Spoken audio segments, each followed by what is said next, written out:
कौन सा मजबूत है, 1000 परतों वाला कागज का जेल या 500 पाउंड का पत्थर का जेल? जो पहले अंदर से भाग जाएगा वह पुरस्कार जीत जाएगा। अवे ने कागज की जेल चुनी, जबकि दा जुआंग ने पत्थर की जेल। कागज की बनावट भले ही नरम और पतली हो, लेकिन 1000 परतें एक साथ मिलकर इसे लोहे की दीवार के समान मजबूत बना देती हैं। इसे हाथ से खोलना बिल्कुल भी संभव नहीं है। दा जुआंग की पत्थर की जेल बेहद कठोर है, केवल बल के सहारे वह थक कर भी बाहर नहीं निकल सकता। होस्ट ने 2 उपकरण लाए, पत्थर, कैंची। कागज के खेल में पहले उपकरण चुनने का अधिकार दिया। इस राउंड में दा जुआंग जीत गया। उसने कैंची चुनी। जानबूझकर ईंटें अवे के लिए छोड़ दी गयी। सोचा था कि कागज की जेल में ईंटें काम नहीं आएंगी, लेकिन उन्होंने देखा कि ईंटें काफी उपयोगी साबित हो रही हैं। जबकि दा जुआंग उतना भाग्यशाली नहीं था। कैंची से पत्थर को रगड़ने पर केवल चिंगारियां निकल रही थी, कोई नुकसान नहीं हुआ। उसे अचानक अपने छोटे से चालाकी पर पछतावा हुआ।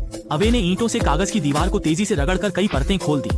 होस्ट ने उपकरण प्रदान करना जारी रखा। इस बार दा जुआंग को फिर से पहले चुनने का अधिकार मिला। उसने एक बड़ा लकड़ी का हथौड़ा चुना, जबकि अवे को एक छोटा चाकू मिला।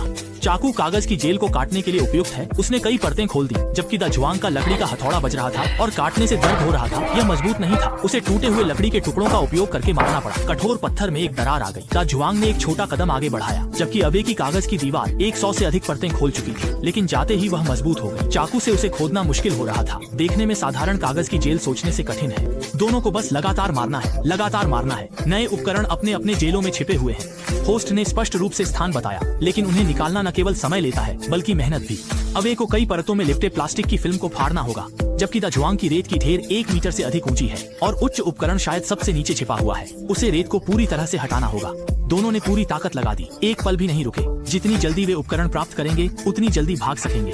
अवे ने सबसे पहले पैकेज खोला और नया उपकरण प्राप्त किया। यह चाकू थोड़ा भारी है, यह अच्छा काम करेगा। अवे ने दीवार पर एक नई परत खींची, जो यह दर्शाता है कि उसने 200 से अधिक परतें खोल दी हैं, जबकि दा जुआंग ने अभी तक आधी रेत भी नहीं निकाली है। उसके हाथ और पानी का उपयोग करना मुश्किल हो रहा है। नीचे की रेत और भी कठिनाई से बाहर आ रही है। वह थोड़ी पागलपन में है। उसने पैरों से बक्से को लात मारी और गिरती हुई रेत चारों ओर बिखर गई। अगर पहले ही पता चल जाता तो इतनी मेहनत नहीं करनी पड़ती। दा जुआंग ने रेत के ढेर को बेताबी से खोदते हुए आखिरकार एक हथौड़ा ढूंढ लिया। बिना किसी रुकावट के उसने सीधे दीवार पर वार किया। पत्थर एक एक करके गिरने लगे। वह थक कर लाल हो गया, लेकिन हार मानने को तैयार नहीं था। यह तो पुरुषों के बीच की लड़ाई थी, लेकिन उपकरण कमजोर थे। जल्दी ही उसे रिटायर होना पड़ा। उसने केवल हैंडल का उपयोग करके मारना जारी रखा। अच्छी बात यह थी कि टूटे हुए पत्थरों का कोई सहारा नहीं था, इसलिए एक परत को तोड़ना बहुत आसान हो गया। अंदर का पत्थर बेकार हो गया। अवे की दीवार मोटी और मजबूत थी। जितनी अधिक उसने खोली उतनी ही अधिक परेशानी बढ़ती गई। बगल के फाइबर को कैसे साफ किया जाए?